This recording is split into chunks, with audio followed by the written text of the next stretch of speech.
with Marco D'Amico. You can follow him at MN D'Amico with RG Media at the RG Media on X, rg.org to follow along, covering all things National Hockey League and everything in between. So while we talk about players on the come up and, with their play, they can force decisions to the minds of Jeff Gorton and Ken Hughes and even Coach Martin St. Louis. Let's talk about number 77. Let's talk about Kirby Dach for a second and how his season is unfolding. If we talk about, the perception that a lot of people had with Dach coming off a devastating knee injury, that by and large, I seem to get this point of view that he was more or less given a pass. Like whatever he does this year, I'm only going to start taking it seriously the year after. I don't know if the real world in the NHL actually works like that, but he's out there and he's playing and he's getting assignments. Before we get into the weeds on Kirby Dach, what's your evaluation so far? As we're obviously past the midway point of the season, Kirby Dach's had various line mates. His season has been teeter-totter. What's your read on Dach's season to date? Obviously, it was a very slow start. Yes. Didn't really have timing, couldn't really find chemistry. I think also, playing him with a guy like Alex Newhook, who's also snake bitten, kind of really doesn't help the situation. So you really have no flow going on that line. Yeah. And then Patrick Laine coming in, really, really good at, on the power play, but again, not necessarily the best when it comes to transition, for example. So it makes it a little difficult. The thing that I would add with Kirby Dach is I think he's played much better over the last month and a half. I know some fans will be critical of his play, and I mean that's fair, but I see progress, and the Canadians see progress, and I think the break is going to do him some good. But as we talked about it on previous episodes, I don't think you're going to see the real Kirby Dach until September.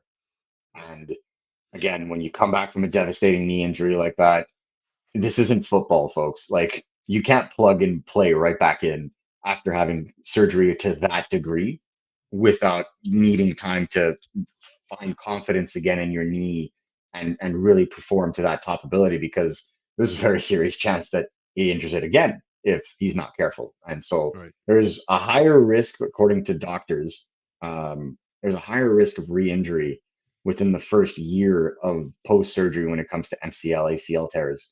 And I think, players are cognizant of that. Same thing applies to shoulders, which is the reason why, a guy like Cole Caulfield last year took it a little easier on the physicality side until about the midpoint. And now you're seeing him toss guys like Brandon Carlo and Elias Pettersson this season, is because he's more comfortable in his shoulders. So same applies to a guy like Kirby Dach. Now, of course, I guarantee you're going to see these comments on this episode that follow are going to be like, yeah, but he still plays like dirt, and this it doesn't make sense, and he should be giving more effort, and this and that. I don't disagree. I think he can definitely give more, and we've seen him give more. I've seen him take over games, prior to his injury. I've seen him, I've seen games that made, certain members of the Montreal media question who was going to be the real number one center for the Montreal Canadiens, Nick Suzuki or Kirby Dach. So, we know the potential is there. So if it's not happening right now, it's not, to me, it's not a question of he's no good. It's just, what's the context? What's the situation? What's going on up here? And so I don't think we've seen the best of Kirby Dach, and I still think there's more runway there. Mm-hmm. But I do, when you pull yourself out of the situation and look at the curve of his play, he's playing and getting more points now than he was at the beginning of the season. The way that he's played in the last 2 months, he's been playing like a 55-point center. So to me, that's kind of what I'm paying attention to. Yeah, that's fair. But let me ask you this, and I don't mean this in a disrespectful way. I'll explain myself. When I listen to you break down your evaluation of Dach's season to this point, right, is what I hear is immature tendencies. Yeah. That certain things happen, like some guy hits him or slashes him, and for whatever reason, it sets Dach off, and now he's aggravated. And now he's really engaged. Do Yeah. mature players find a way to tap into that engagement consistently and they can Hmm. dip in and out of that? Is that what you're saying about Kirby Dach? That every now and again, whether it's a Ridley Gregg sliding him and he goes to the box and he's all crazy, and then he comes out of it and he's this engaged, to be reckoned with player. Do Hmm. you believe as he grows and matures that that is going to be more commonplace than what we're currently seeing from his game? Yeah. For anyone who's ever seen the movie Dodgeball, it's like Sure. when Patches O'Houlihan grabs the kid and goes, "You got to get mad. You got to get angry." Yeah. Right? Like that's how I feel about Kirby Dach. When Kirby Dach is mad, I love he's that just a movie. treat to watch. He's an absolute Right. treat to watch on the ice because he's just engaged and going, and it gives you hope because it's that when he's got that emotion going, he looks great. Now, when it comes to his play and the way that he's looked, you want to talk about immaturity. I think there's a lot of frustration Okay. in Kirby Dach. I Yeah, think he that's a better word. Yeah. yeah, I think there's a lot of frustration when you look at him. I think he expects more of himself, and I think he's frustrated with his body. He's frustrated with the way that things are going, and those have tendencies to snowball, especially when you're playing on a team that's not doing well. When the Canadians were doing well, Kirby Dach was performing quite well, and now what you're seeing is Kirby Dach is continuing to put up points to a degree. It's the top line that stopped putting up points, and the moment the top line stops putting up points, this team loses. So to me, there's a quality issue when it comes to the overall depth of scoring on this team.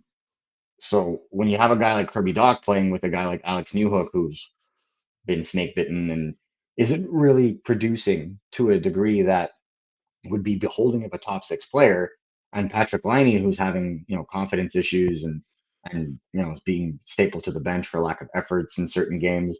It's just not a good environment, right? Like I'm sure if you were to swap Kirby Dach in for Uri Slafkovsky on the top line, he'd start looking better and the points would come. But that I Right. think is a testament to you play with good players and you look better. And I think everybody kind of understands that. We were just talking about Sam Reinhart with Alexander Barkov. Look at how good a guy like Jonathan Huberdeau was playing next to Sasha Barkov as opposed to how he's playing in Calgary. No disrespect, but some players elevate in a really big way, and I don't think that Kirby Dach is necessarily playing with guys that can do that. So when the Canadians look at him, they're like, Hmm. what would Kirby Dach look like playing next to a guy like Ivan Demidov? Would he look better next year? Right? Yeah. Right. Do they give Huh. up on him too soon? Like there's a risk in that because again, big right shot centers are really hard to come by in this league and they pay through the nose for them. I'm sure like I'm not saying this based on information that I've gathered, but I know that some Canadian fans may want to just you know trade him away for a bag of pucks at this point. I disagree. I think he's I agree. easily worth Yeah. still a first round pick at this point, if not more, along the lines of what the Canadians paid for. Maybe not the 13th overall pick, but definitely in the top 20 Right. because because there's context to his play and because he is the prototype of the type of center that NHL GMs drew over. So I think the Canadians obviously are going to give it time. And I think the Canadians have to actually have a decent top six to be able to determine if a center is a top six center before Hmm. making a final cut. But that frustration angle is what I appreciate in the sense that body language and demeanor is very telling. And it's something that we've seen of Kirby Dach this season that we didn't see in previous seasons that I would be very curious to see how it evolves throughout this year because Canadians are trying to build a culture. That's what they've been talking about for a while. Yep. And Yep.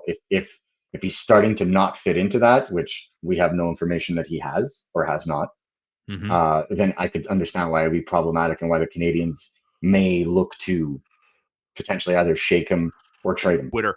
Marco, great stuff as always. I know you're not going to be with us next week. You're off to the Lone Star State for some business. So we'll catch up. I think we're going to do something when you get back. So don't fret. We've got lots more coming up as we get close to the March 7th trade deadline. Keep it locked right here. Marco, thanks, brother. Always a pleasure.